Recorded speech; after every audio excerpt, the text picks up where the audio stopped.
Hi, my name is Caitlin Bennett, and I'm going to be presenting on sense of self and perception.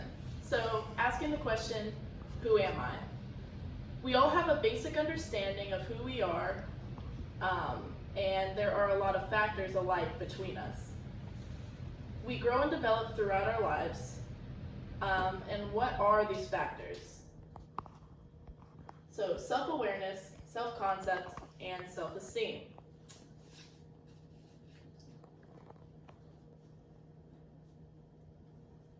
Self-awareness, the ability to see ourselves as unique. We reflect upon our own thoughts and behaviors, and according to Vipin B. Kumar in his book titled Social Awareness, Self-Awareness, Personality Development, and Current Affairs, self-awareness is a conscious experience which can be learned. So imagine you're having a conversation with somebody that you admire. What are you thinking about? You're thinking about how they're acting, how their behaviors are going, how they're talking. You're listening and watching as they speak. Once you have a basic understanding of how they're acting, you're going to apply it towards how you act as yourself. You want to be like them, so you adjust your behaviors to meet those standards.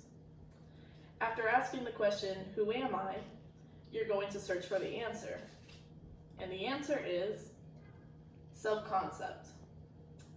It is who you truly are. So, according to a text written by Janine Uvarsky, self-concept refers to the image an individual has of his or her own character, nature, or identity. It's your beliefs, values, and opinions. It begins early on in life. It could start as a baby and growing. It comes from your parents, relatives, and friends' influences. Praise and discipline play a key factor in this. So say you get an A+ on an assignment. You're going to get your mom's praise and be told how smart you are.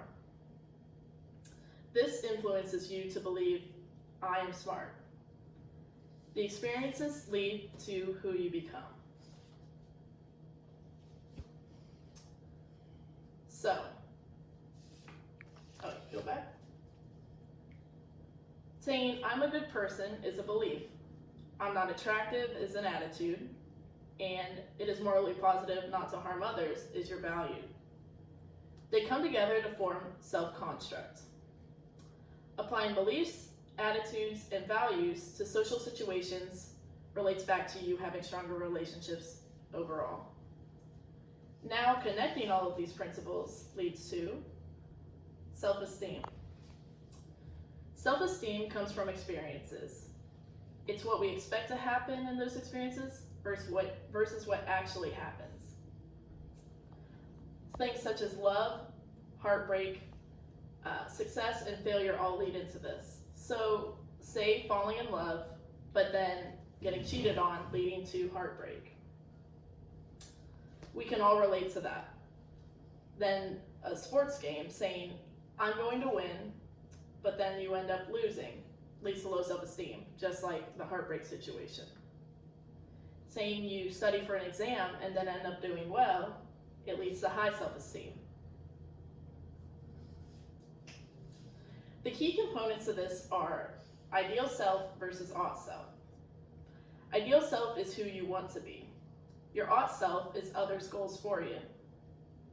For your ideal self, saying, I want to be skinnier, I want to be stronger, are all things that influence it. Ought self being saying your mom wants you to be a better student, and then if you fail a test or the class, it leads to your ought self causing you to have low self-esteem. Your ideal self is wanting to become a good guitar player and then eventually writing your own song. That would be a positive. So, upgrading you to high self-esteem. So, in conclusion, we asked the question, who am I?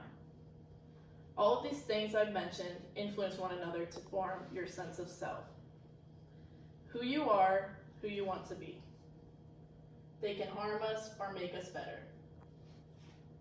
Self-awareness, self-concept, self-esteem. Everything ends up coming full circle. There are highs and there are lows. Understanding how we see ourselves and how we act upon our experiences can improve our overall quality of life. Thank you.